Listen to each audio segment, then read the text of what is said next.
Boa tarde! Começa agora o Conexões dessa quinta-feira, feriadão, dia 1º de maio. Hoje nós vamos falar sobre câncer de testículo e também te contar um pouco da história de uma atleta surda que precisa da sua ajuda para participar de um campeonato internacional. Vem com a gente, o programa já está no ar.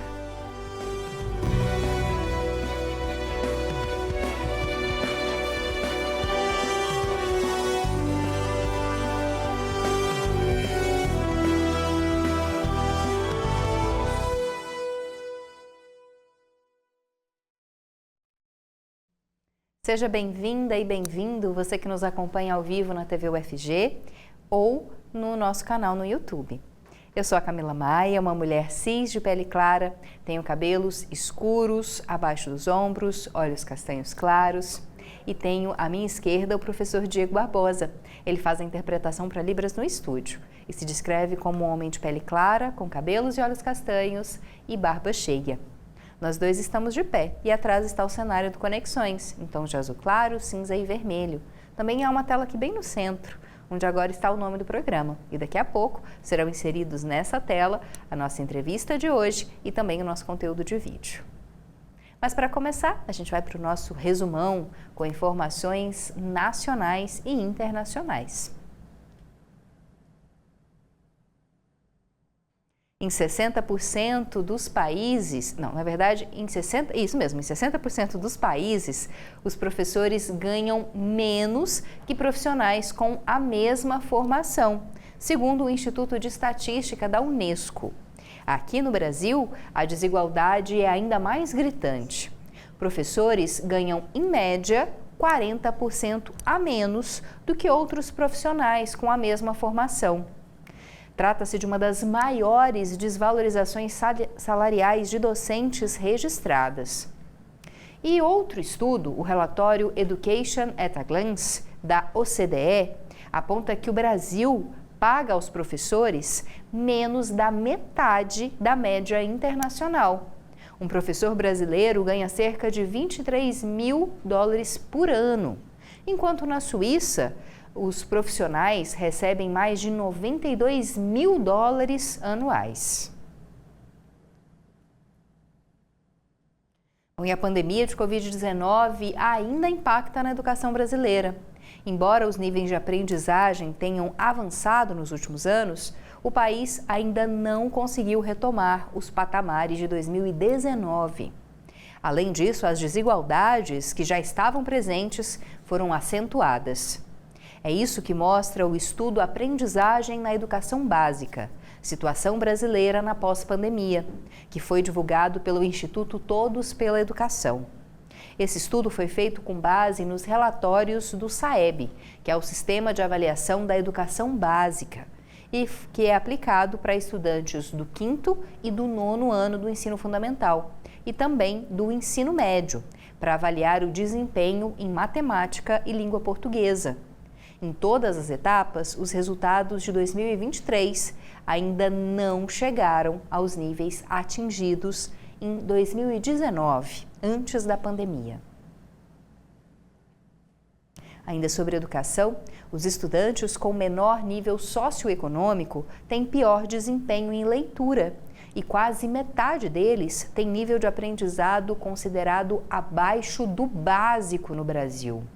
Quase 84% dos alunos do 4º ano do ensino fundamental, com renda mais alta, têm acesso a um aprendizado adequado em leitura. Mas apenas 26% desses estudantes, que são mais pobres, alcançam esse aprendizado. A conclusão é do Estudo Internacional de Progresso em Leitura. E a diferença entre esses dois grupos no Brasil é de 58 pontos percentuais. E é a maior entre os países participantes da avaliação, que estão com dados disponíveis.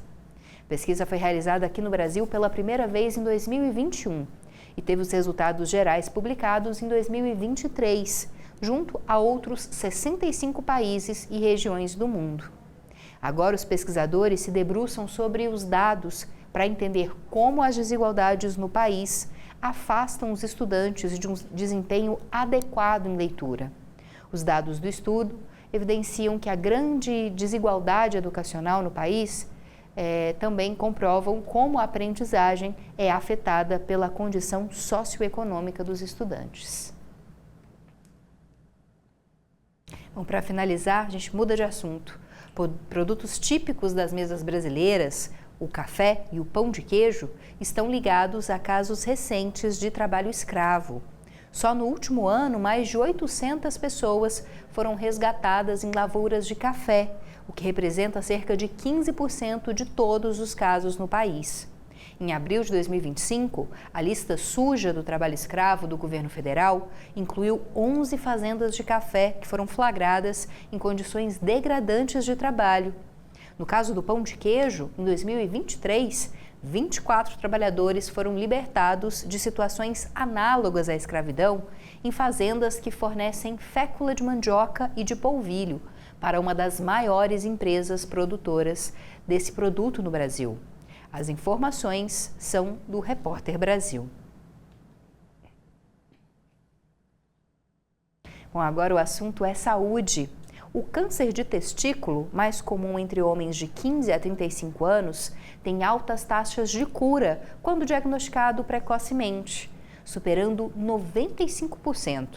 Especialistas alertam para a importância do autoexame, da atenção aos sintomas e dos avanços no tratamento personalizado. E para falar mais sobre esse assunto, nós vamos conversar agora com o Antônio Flávio, que é médico urologista do Einstein Goiânia. Ele vai aparecer aqui de forma remota na nossa tela para conversar com a gente. Olá, doutor, muito obrigada pela sua presença, seja bem-vindo ao Conexões e peço que o senhor se descreva fisicamente para o nosso público cego e de baixa visão. Olá, tudo bem? Eu sou o Dr. Antônio Flávio, eu tenho cabelos castanhos escuros, são os mesmos da cor dos meus olhos, sou de cor de pele branca. Bom, para a gente começar, doutor Antônio, quais são os sintomas do câncer de testículo? A gente geralmente fala sobre outros tipos de câncer no homem, né, como por exemplo o câncer de próstata, mas o câncer de testículo também tem se mostrado importante, né, para a população masculina. Sim, o câncer de testículo, ele é um câncer que afeta normalmente pacientes jovens entre 15 e 35 anos. Normalmente, os sintomas começam com um aumento, às vezes não doloroso do testículo, um aumento irregular do tamanho do testículo, né? Às vezes pode ter dor, mas na grande maioria é um aumento não comum desse testículo. Falou sobre autoexame. Acho que isso é um tema que às vezes é um pouco polêmico, né? Quando a gente fala de autoexame, geralmente a gente lembra do autoexame da mama, que a mulher deve fazer, mas para os homens também é importante observar essa região, é necessário muitas vezes tocar, verificar ali se existe alguma diferença, né, de tamanho, de textura. Sim, é importante fazer o autoexame, até a gente recomenda os pacientes a fazerem esse autoexame, porque o próprio paciente conhece o órgão. E quando tem essas alterações, ele deve procurar o urologista. A grande maioria das vezes são alterações não malignas, né, que a gente fala de câncer, mas tem que ser examinado pelo especialista quando surgir essas pequenas alterações. E a gente recomenda, como são pacientes jovens, né, para os pais falarem para os pacientes, né, para os filhos, que devem examinar se tem alguma alteração diferente no testículo, comunicar aos pais para que possam ser levados ao urologista, no caso. Doutor, existe um certo um dizer popular de muitas vezes da pancada, né? Ou até mesmo da cachumba, por exemplo, que pode afetar essa região. Isso tem alguma relação com o aparecimento de tumores ou é tudo mito? Infelizmente é mito. Normalmente essas alterações de trauma no testículo ou a cachumba são alterações inflamatórias do testículo, né? Não são relacionadas ao câncer. Então são tabus mesmo, esses ditados, não eleva a chance de ter câncer, né? O que a gente sabe, o que aumenta a chance do câncer de testículo são pacientes que têm aquele testículo retrátil, né, que não fica na bolsa escrotal, ele sobe para a região inguinal, que a gente chama de criptorquidia, que é uma doença, né? E aqueles pacientes que têm histórico já na família, ou irmão teve, ou pai já teve câncer de testículo, esses pacientes têm a maior probabilidade de ter a doença. Então, quando o paciente perceber algum tipo de alteração, ele deve procurar um urologista inicialmente. É o urologista que pode fazer esse encaminhamento, pode solicitar exames, né, como biópsia, por exemplo, para saber qual que é a gravidade dessa situação? E, normalmente, a gente recomenda, né, caso o paciente não tenha acesso direto ao urologista, vá ao médico mais próximo, ou um pediatra, ou um clínico geral, fale dos sintomas e peça para ser encaminhado para o urologista. Mas, normalmente, quem faz o tratamento desses casos é o médico urologista. Inicialmente, a gente pede um exame de ultrassom, né, para investigar se realmente tem um tumor ali naquele testículo, e a biópsia ela não é feita, porque quando se faz a biópsia no testículo, a chance da doença se espalhar. Normalmente, depois que a gente faz o ultrassom e vê o diagnóstico de câncer de testículo, a gente tem que partir direto para a cirurgia, não faz biópsia antes para saber se é ou não. Infelizmente, a gente tem que partir direto para o tratamento cirúrgico. Interessante, então, doutor. É bom saber disso, né, que não se faz, então, biópsias nesse tipo de caso. O senhor falou de tratamento, né? O tratamento, ele é principalmente cirúrgico, ele prevê outras formas também de tentar, né, acabar com esse câncer. A gente sabe de, por exemplo, quimioterapia, radioterapia, são indicadas em casos de câncer de testículo? Sim, ótima pergunta. Por isso que a gente recomenda sempre que o paciente vê os sintomas, ir direto ao urologista para iniciar o tratamento o quanto antes, porque quando a gente diagnostica e faz a cirurgia, a chance de ficar curado é muito grande. Porém, quando a doença já está num estágio mais avançado, essa doença ela pode espalhar para outras regiões do corpo ou até mesmo invadir mais a região do testículo. Nesses casos da doença mais avançada, há grandes chances do paciente ter que fazer uma quimioterapia pós-cirurgia. Mas, primeiramente, a gente tem que fazer a cirurgia, né, a retirada do órgão, ou do testículo direito ou do esquerdo, né, vai depender de qual lado está acometido. Então, sempre lembrando que tem dois órgãos e a gente tem que sempre avaliar os dois individualizados. E, dependendo do grau da doença, só a cirurgia já é o suficiente. Se, infelizmente, ela estiver mais avançada, terá que ser feito outros tratamentos, como a quimioterapia. Para a gente finalizar, doutor, a gente até tem um título da nossa entrevista aqui falando sobre o tabu que muitas vezes esse tipo de câncer pode representar para os homens, né? Os homens têm um pouco mais de dificuldade de procurar médico, geralmente, e principalmente quando se fala dessa região mais íntima, né? É bom a gente sempre lembrar que é possível se curar desse câncer, que você pode levar uma vida saudável depois disso e que não deve ter tabu em relação a esse caso. Com certeza. Isso é uma questão que a gente enfrenta muito no dia a dia do consultório, em relação ao tabu, em retirar um órgão vital, que para o homem é importante para a vitalidade, né, que é o testículo.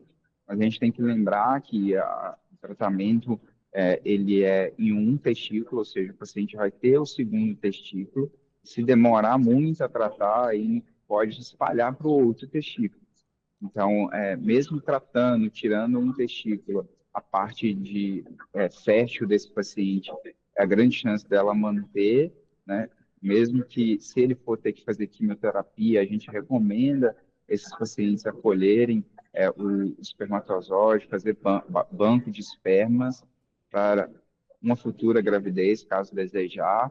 A parte sexual, ela não é afetada com o tratamento, então, realmente é um tabu que a gente precisa orientar, principalmente os pais, porque são jovens que são cometidos, são adolescentes, eles têm mais receios de contar para os pais ou até mesmo para o médico do problema. Então, a gente sempre recomenda para os pais pedirem ao médico, ou pediatra, ou ao clínico que ele tem costume de ir, examinar o órgão testicular. A gente conversou com o Dr. Antônio Flávio, que é médico urologista do Einstein Goiânia, falando então sobre tratamentos, sintomas do câncer de testículo. Fica a dica aí para você que tem filhos, que é jovem, para dar sempre uma olhada e tomar muito cuidado nessa situação. Obrigada, doutor. Bom trabalho. Boa tarde. Obrigado. Boa tarde a todos.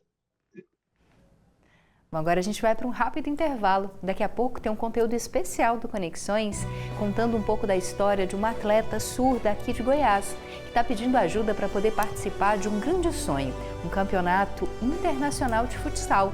Quer conhecer mais dessa história e ajudar? Então assista ao nosso programa.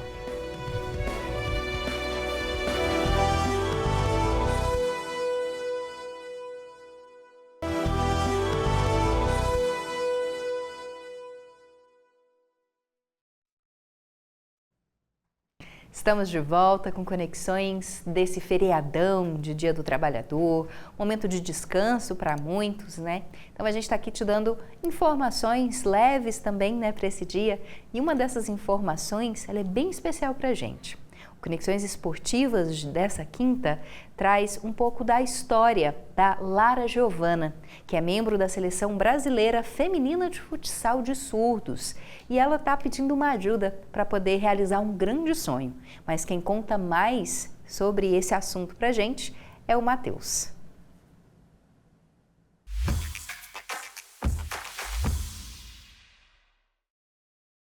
Hoje vamos falar sobre um talento das quadras que precisa da sua ajuda para participar de um torneio internacional.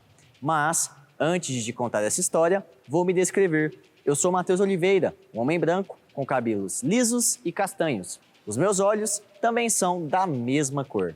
Voltando, Lara Giovana aprendeu a jogar bola sozinha e fez dos jogos na rua com os amigos um porto seguro. Mas, por ser surda, Lara teve que conviver com muitas críticas, que foram superadas com o apoio da família e com muito esforço. Ela faz parte do time de Associação dos Surdos de Goiânia, já foi convocada para representar o Brasil em grandes competições. Olá pessoal, boa tarde, tudo bem? O meu nome é Lara, este é meu sinal na comunidade surda e eu sou surda. Hoje eu vim falar de uma novidade. Eu recebi uma carta de convocação da Associação Brasileira de Futsal Feminino, acredita? É para eu poder participar de um campeonato mundial lá na Itália. Gente, eu fiquei muito emocionada e muito feliz com este convite. Eu gostaria muito de poder participar deste campeonato e eu espero conseguir. Agora, mais uma vez, ela foi chamada para compor a delegação nacional. Dessa vez, o destino é o Mundial na Itália, mas a viagem terá que ser paga do próprio bolso e ela não tem condições de arcar com tudo sozinha. Por isso, resolveu pedir ajuda para realizar mais esse sonho. No entanto, eu estou um pouco triste porque eu não consigo custear essas despesas por conta própria. Eu também não tenho patrocínio, nem verba, nem apoio financeiro. Aqui na Associação dos Surdos, o nosso trabalho ele é voluntário. Eles gostariam muito de poder me apoiar financeiramente. No entanto, essas despesas são muito caras. Então, eu vim aqui porque eu imaginei que, de alguma forma, eu poderia receber alguma ajuda, patrocínio, alguma vaquinha, algum tipo de verba. De antemão, eu já gostaria muito de agradecer a vocês. Eu espero poder conseguir participar desse campeonato. Gente, muito obrigada. Tchau, tchau. E se você quiser ajudar, é muito fácil. Basta mandar qualquer valor para a chave Pix dela, laracbds@gmail.com. Com qualquer ajuda, você pode fazer parte desse sonho e, quem sabe, de um possível título mundial brasileiro.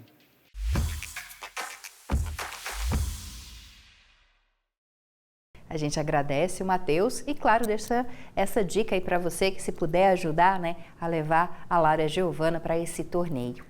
E para finalizar, tem duas dicas sobre cultura. A primeira é sobre uma websérie que se chama Revisão Crítica do Cinema Goiano. Ela propõe revisitar e analisar criticamente a história do cinema que é feito aqui em Goiás. Ela já está disponível em diferentes vídeos, né, que podem ser assistidos no canal do YouTube. @BeboPFilmes. @BeboPFilmes, como está aparecendo aqui embaixo. Se quiser tirar uma foto ou anotar. O projeto também tem um site com textos críticos inéditos que trazem aprofundamento a respeito das reflexões, sobre cinema e também traz debates em torno da produção audiovisual regional. Para ler os textos, acesse o site revisãocritica.bebopfilmes.com.br, como está aqui embaixo. Revisão crítica, tudo sem acento, tudo junto, .bebopfilmes.com.br. Bom, e agora finalizo com uma dica para você que gosta de artes plásticas, que está procurando alguma coisa para fazer aí no seu feriadão. A exposição Entremeio, do artista plástico Ronan Gonçalves, está disponível na Vila Cultural Cora Coralina. São 15 obras inéditas dessa mostra que convida o público a refletir sobre as conexões temporais entre passado, presente e futuro, por meio da arte contemporânea. A coleção reúne telas, fotografias, instalações de tecido, como essa que está aparecendo aqui na tela, além de esculturas e também uma videoarte imersiva. Todas essas obras refletem os 20 anos da trajetória artística do Ronan. E essa individual segue em cartaz até o dia 17 desse mês, com entrada totalmente gratuita. E uma dica para você que tem um familiar, um amigo ou conhece alguém que é surdo: a exposição garante acessibilidade com interpretação para Libras. Então é uma boa opção para nossa comunidade surda que nos assiste sempre. Bom, e a gente deixa o nosso convite. Participa do nosso programa, manda suas críticas, suas sugestões ou quem sabe o conteúdo que você quer ver aqui no nosso estúdio. Manda para a gente no WhatsApp, o número é 629-9181-1406, como já está aqui na tela. Você pode mandar o seu vídeo ou então a sua sugestão de pauta para a gente trazer para a entrevista ou para as nossas matérias. Além disso, a gente tem redes sociais. Procura os nossos perfis no Instagram, no Facebook, no YouTube, no TikTok e já começa a seguir a gente. Eu e o professor Diego ficamos por aqui. Muito obrigada pela sua companhia, pela sua audiência. Amanhã tem mais conexões no seu feriadão, ao meio-dia, aqui na TV UFG. Forte abraço, até amanhã. Tchau, tchau.